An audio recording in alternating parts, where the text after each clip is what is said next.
Il y a des nuits où tu n'arrives pas à dormir, pas parce que tu as mal, pas parce que tu es triste, mais parce que quelque chose en toi sait que ça ne peut pas continuer comme ça. Une promesse, une prière, une parole que tu as reçue un jour et qui résonne encore, quelque part au fond de toi, comme un écho que tu n'arrives pas à faire taire. Tu l'attends depuis longtemps, peut-être depuis des années. Et parfois, tu te demandes si Dieu a oublié, si cette promesse était vraiment pour toi, si tu n'as pas mal entendu, si tu n'as pas rêvé. Mais voilà ce que je vais te dire ce soir, ce que j'ai besoin que tu entendes, vraiment, jusqu'au bout. Dieu n'a pas oublié, il prépare.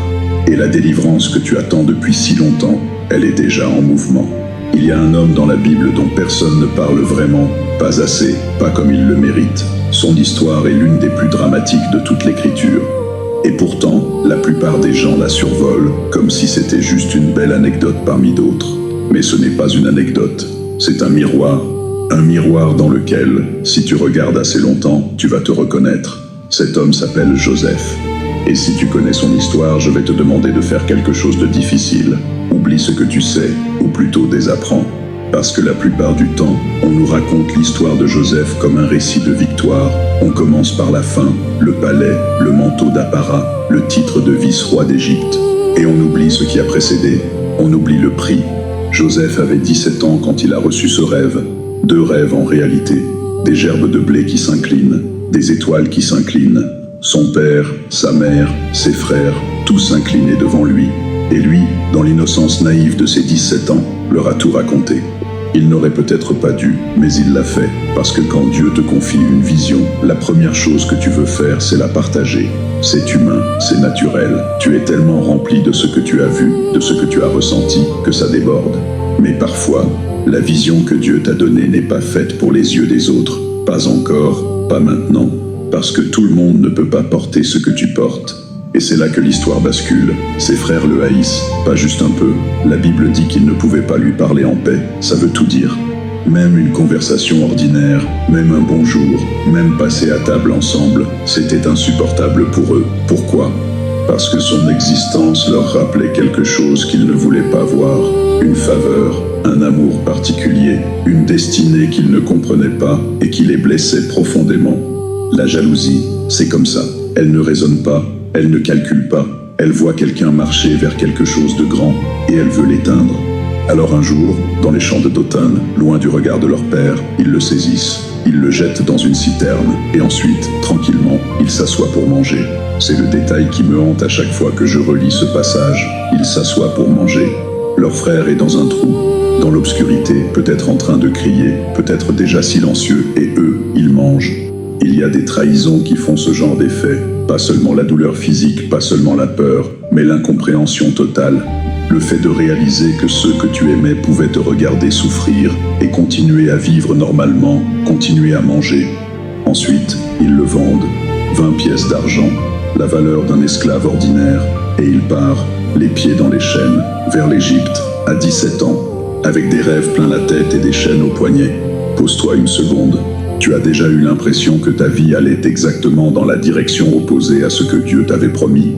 Tu as déjà reçu une parole, une vision, un sentiment profond que quelque chose de grand t'attendait, et ensuite tout s'est effondré, pas progressivement, brutalement, comme si la vie elle-même se retournait contre toi. C'est exactement là où était Joseph, et c'est exactement là où Dieu travaillait. En Égypte, il est vendu à un homme nommé Potiphar, capitaine de la garde du pharaon, homme puissant, influent, redoutable. Et là, quelque chose d'extraordinaire se produit.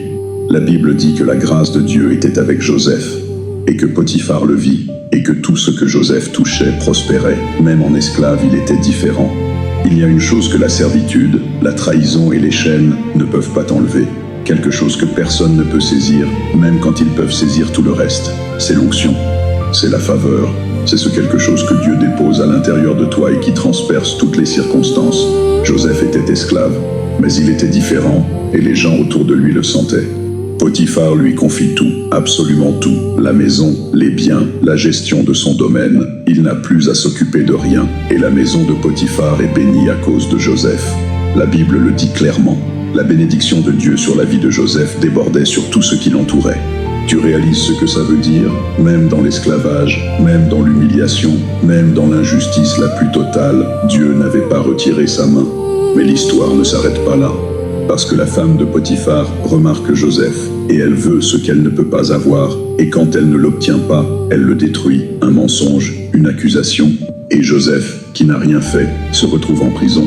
Une deuxième trahison, une deuxième chute, comme si chaque fois qu'il commençait à remonter la pente, quelqu'un le repoussait vers le bas, et là, on pourrait se poser une question dangereuse, la question que beaucoup de croyants se posent dans l'intimité de leur cœur, même s'ils n'osent pas la dire à voix haute. Où était Dieu dans tout ça? La prison égyptienne n'était pas une métaphore, c'était un endroit réel, sombre, humide, sans espoir apparent, et Joseph y était, accusé injustement, abandonné, en apparence, par tous ceux qui auraient pu l'aider. Mais voilà ce que dit la Bible, et c'est l'un des versets les plus fascinants de tout le livre de la Genèse. L'Éternel était avec Joseph, même là, surtout là, et l'administrateur de la prison lui confia les autres prisonniers. Une fois encore, la faveur, une fois encore, la responsabilité. Une fois encore, ce quelque chose d'indéfinissable qui faisait que Joseph ne ressemblait à personne d'autre autour de lui. Et c'est dans cette prison que la roue commence à tourner, lentement, imperceptiblement, mais elle tourne. 2 officiers du Pharaon sont emprisonnés, les chansons et le panetier, et chacun d'eux a un rêve, et chacun d'eux est troublé par ce rêve, et Joseph les remarque. Il leur pose la question que personne d'autre ne poserait. Pourquoi avez-vous l'air triste aujourd'hui? Ça m'arrête toujours. Joseph, dans une prison, portant lui-même le poids de 2 trahisons, d'une accusation mensongère et d'années d'injustice, remarque que les autres ont l'air tristes, et il leur demande pourquoi. Il ne s'est pas replié sur lui-même. Il n'est pas devenu amer, il n'a pas laissé la douleur éteindre sa compassion. Et c'est cette compassion, ce simple geste de regarder les autres même dans sa propre souffrance, qui va déclencher tout ce qui suit. Il interprète leurs rêves, les chansons sera rétablie dans ses fonctions, le panetier sera exécuté, et Joseph dit à les chansons une chose magnifique et poignante à la fois. Souviens-toi de moi auprès du Pharaon. Souviens-toi de moi. 3 mots portés par un homme qui attend depuis trop longtemps. 3 mots qui ressemblent à une prière. 3 mots qui ressemblent peut-être à ce que toi tu as murmuré à Dieu dans tes nuits les plus sombres. Souviens-toi de moi. Et les chansons est rétablie, exactement comme Joseph l'avait dit. Et il rentre dans le palais, et il reprend sa vie, et il oublie Joseph. 2 ans de silence supplémentaire. Je veux que tu mesures le poids de ces 2 mots. Pas 2 semaines, pas 2 mois, 2 ans. Joseph avait fait quelque chose de bon. Il avait utilisé son don pour aider quelqu'un, et en échange, il avait demandé quelque chose de simple, juste un mot, juste un souvenir. Et pendant 2 ans, rien. C'est peut-être le moment de toute l'histoire qui me touche le plus profondément, parce que c'est là où beaucoup d'entre nous abandonnent, pas dans la grande épreuve, pas au moment de la trahison initiale, mais dans cette période interminable qui suit, quand tu as l'impression d'avoir fait tout ce qu'il fallait, d'avoir été fidèle, d'avoir tenu bon, et où pourtant rien ne change. Tu as prié, tu as jeûné, tu as cru, tu as attendu, et les 2 ans passent, et rien. Et tu commences à te demander si tu attends quelque chose qui n'arrivera jamais. Mais voilà ce que je veux te dire, et je veux que tu l'entends vraiment. Le silence de Dieu n'est pas une absence. Le silence de Dieu est souvent le signe que quelque chose de trop grand pour être précipité est en train de se préparer. Parce que 2 ans plus tard, le Pharaon fait un rêve, et personne ne peut l'interpréter, et c'est seulement à ce moment-là que les chansons se souviennent. Il dit au Pharaon, il y a un jeune hébreu dans la prison qui peut interpréter les songes. Et le Pharaon convoque Joseph. Et Joseph, en un seul jour, passe de la prison au palais. Ce moment mérite qu'on s'y arrête, parce qu'il est vertigineux. Ce matin-là, Joseph se réveillait en prison. Comme tous les autres matins depuis des années, il n'avait probablement aucun signe avant-coureur, aucun avertissement, aucun sentiment particulier, juste un autre matin gris dans une cellule sombre. Et puis un messager arrive. Le Pharaon te demande. En un instant, tout change. Ce n'est pas une progression naturelle. Ce n'est pas le fruit d'une stratégie bien menée. Ce n'est pas le résultat d'un réseau bien entretenu. C'est une irruption soudaine de la souveraineté de Dieu dans l'histoire d'un homme. Et quand Dieu intervient, il n'a pas besoin de plusieurs années pour réparer ce que plusieurs années ont abîmé. Il peut le faire en un jour. Joseph se présente devant le Pharaon. Il interprète les rêves. 7 années d'abondance, suivies de 7 années de famine. Et il propose immédiatement un plan. Un plan de gestion, d'organisation, de prévoyance. Un plan brillant. Et le Pharaon dit quelque chose que personne dans toute l'Égypte n'aurait pu prévoir. Pourrions-nous trouver un homme comme celui-là, en qui l'Esprit de Dieu réside? Et il nomme Joseph vice-roi d'Égypte. À 30 ans, Joseph avait 17 ans quand tout s'était effondré, et à 30 ans, il se tenait devant le plus grand dirigeant du monde connu, revêtu d'une robe de lin fin, avec l'anneau du pharaon à la main et un collier d'or autour du cou. 13 ans. 13 années entre la promesse et l'accomplissement. 13 années d'obscurité, de silence, d'injustice et d'attente. Et un seul jour pour que tout bascule. Mais voilà la question que presque personne ne pose. Pourquoi 13 ans, si Dieu avait la capacité de tout changer en un jour? Pourquoi avoir laissé Joseph attendre 13 ans? Pourquoi la citerne? Pourquoi l'esclavage? Pourquoi la prison? Pourquoi l'oubli de les chansons? Pourquoi toutes ces couches de souffrance et d'injustice? Et c'est là que l'histoire de Joseph cesse d'être une belle histoire pour devenir une révélation. Parce que la question n'est pas seulement « Est-ce que Dieu peut me délivrer ?» La vraie question c'est « Qui dois-je devenir pendant que j'attends ?» Joseph, à 17 ans, était un enfant gâté, certes doté d'une vision extraordinaire, mais encore brut, encore naïf, encore incapable de porter le poids de ce à quoi il était destiné. Il avait le rêve, mais pas encore le caractère pour le soutenir, pas encore la sagesse pour le gérer, pas encore la profondeur pour le servir. Et les 13 années ont fait ce que la faveur de son père n'aurait jamais pu faire. Elles l'ont formé. L'esclavage lui a appris à servir sans que son ego soit le centre.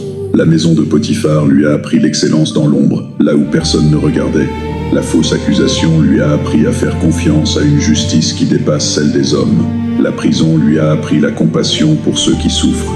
L'oubli de les chansons lui a appris que la délivrance ne viendrait pas par ses propres efforts, mais par la main de Dieu seul. Et au bout de tout ça, quand il se tient devant le pharaon, il ne dit pas « Enfin, c'est mon tour. Enfin, je mérite ça. Enfin, me voilà. » Il dit « Ce n'est pas en moi. » Dieu répondra pour le bien du pharaon. « Ce n'est pas en moi. » C'est l'une des phrases les plus puissantes de toute la Bible, parce qu'elle révèle ce que 13 ans d'obscurité avaient accompli dans le cœur de Joseph. Ils avaient guéri l'orgueil. Ils avaient brûlé l'arrogance. Ils avaient transformé un jeune homme qui parlait de ses propres rêves en un homme qui parlait de la gloire de Dieu. Et c'est peut-être pour ça que tu attends encore.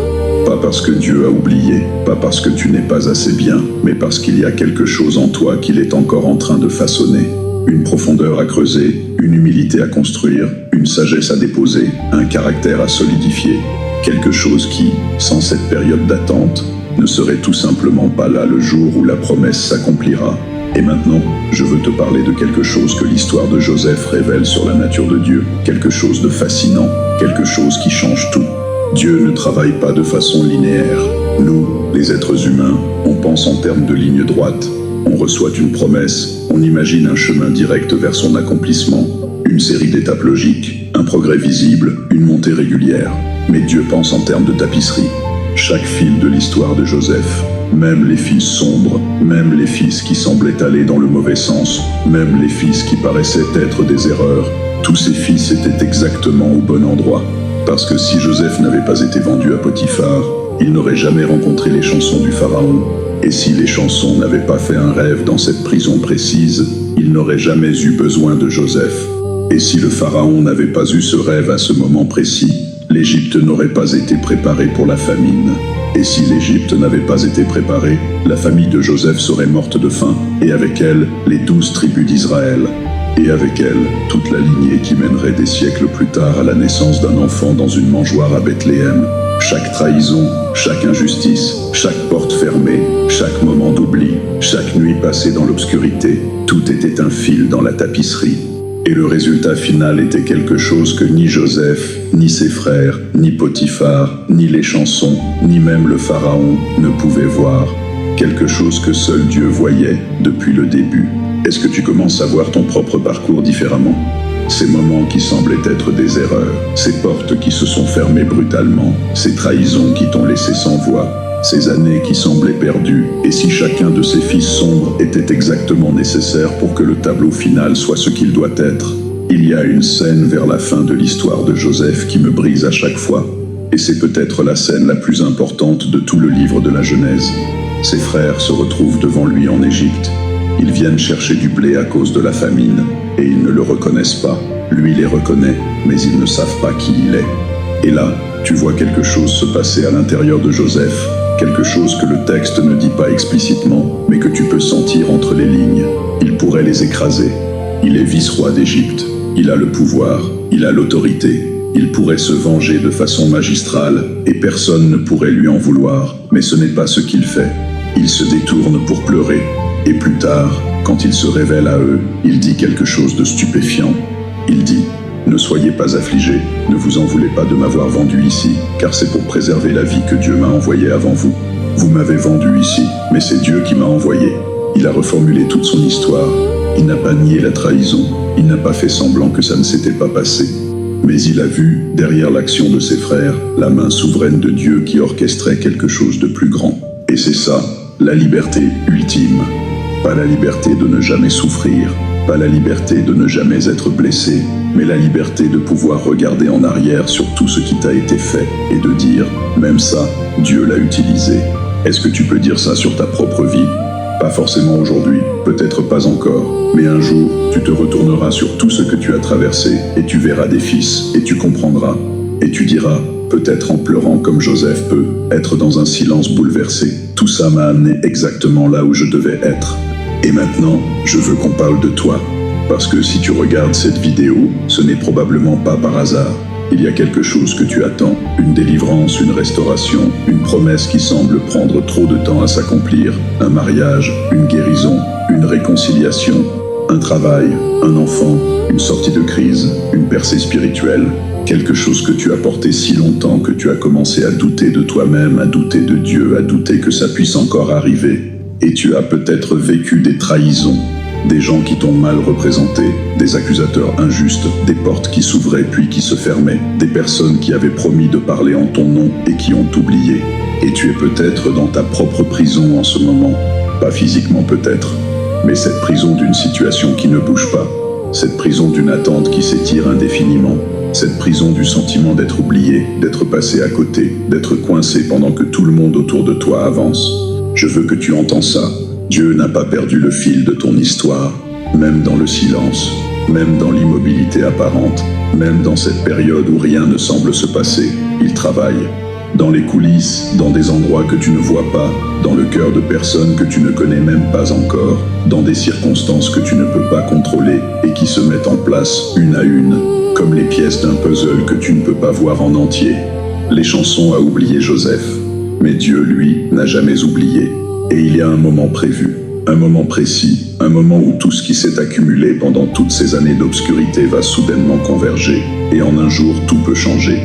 Pas parce que tu as mérité ça, pas parce que tu as enfin trouvé la bonne formule de prière, pas parce que tu as accompli suffisamment de bonnes œuvres, mais parce que Dieu est un Dieu qui accomplit ce qu'il a commencé, parce qu'il est fidèle à sa propre parole, parce que sa grâce n'est pas conditionnelle à ta performance, et parce que l'attente est terminée.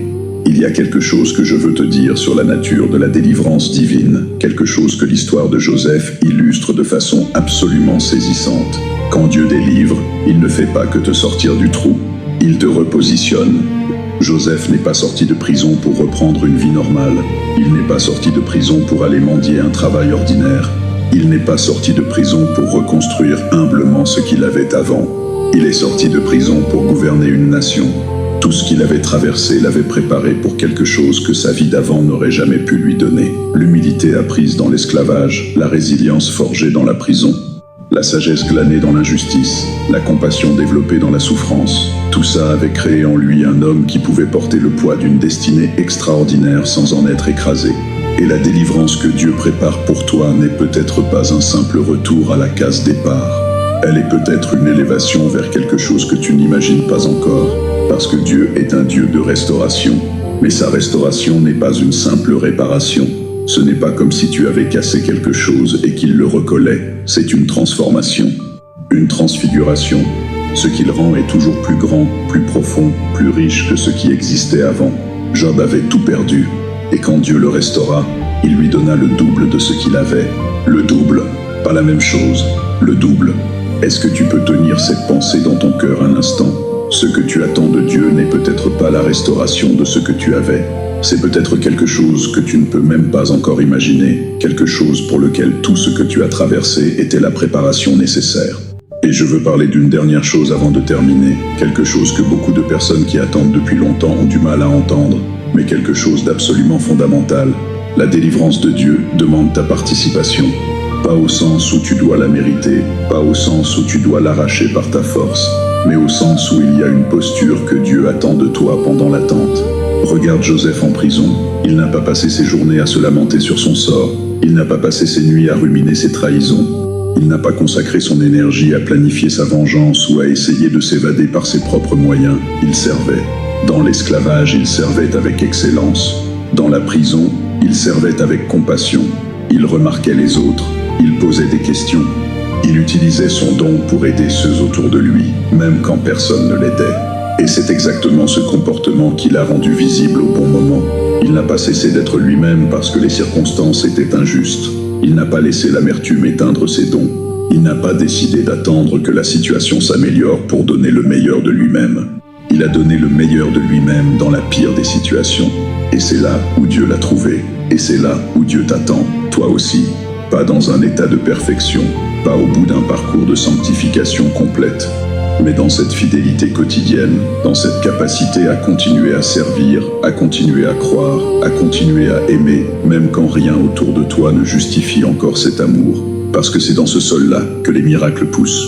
Ce n'est pas dans le confort, ce n'est pas dans la facilité, c'est dans la fidélité de celui qui continue à creuser un sol dur, convaincu que quelque chose de vivant est sous terre. Et voilà où je veux t'amener pour terminer. L'attente n'est pas la fin de l'histoire. L'attente est une partie de l'histoire, une partie nécessaire, indispensable, irremplaçable. Elle est le sol dans lequel la promesse prend racine avant d'éclore.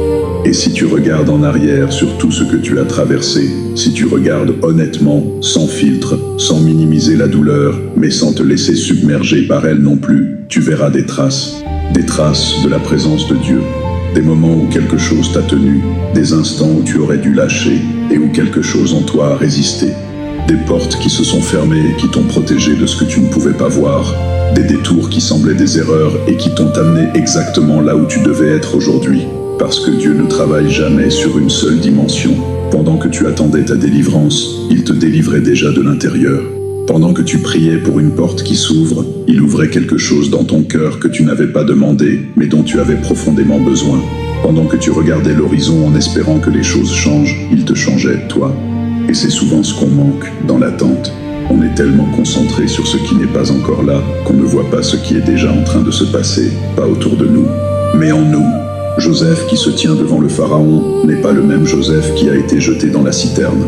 Physiquement, peut être, mais à l'intérieur, il est méconnaissable. Il a traversé le feu, et le feu ne l'a pas détruit, il l'a affiné.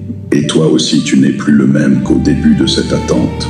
Et la personne que tu es devenue, forgée dans cette période de silence et d'obscurité, est précisément la personne qui peut recevoir ce qui s'en vient.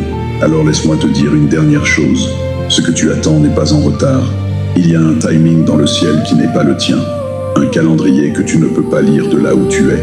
Un plan qui prend en compte non seulement toi, mais des dizaines, peut-être des centaines de personnes dont les histoires sont entrelacées avec la tienne de façon que tu ne peux pas encore imaginer. Et ce plan est bon, profondément, totalement, radicalement bon. Pas parce que tout ce qui t'est arrivé était bon, non. La trahison n'était pas bonne, l'injustice n'était pas bonne, la douleur n'était pas bonne. Mais Dieu est si grand qu'il peut prendre ce qui n'était pas bon et le retourner pour que ça produise quelque chose de bon. C'est ce que Joseph a dit, c'est ce que Joseph a vécu, et c'est ce que tu vivras. Pas peut-être, pas si tu mérites, pas si tu te débrouilles bien, tu le vivras. Parce que Dieu est fidèle à ses promesses, parce qu'il ne commence pas ce qu'il ne finit pas, parce que chaque parole qui est sortie de sa bouche sur ta vie accomplira ce pourquoi elle a été envoyée. Et ce matin où tout changera pour toi, ce matin où l'appel arrivera, où la porte s'ouvrira, où la situation basculera, ce matin-là, tu te souviendras de cette période et tu comprendras. Et dans ta compréhension, il n'y aura pas d'amertume pour ce que tu as traversé, il y aura de la gratitude. Parce que tu réaliseras que chaque jour d'attente était un jour de préparation, et que sans la préparation, tu n'aurais pas pu tenir dans ce que la délivrance allait t'apporter. L'attente est terminée, pas parce que le temps a passé, mais parce que Dieu a décidé que le moment était venu. Et comme Joseph qui s'est réveillé un matin ordinaire dans sa cellule et qui a terminé ce même jour dans un palais, toi aussi tu ne sais pas ce que demain porte. Mais lui, il le sait.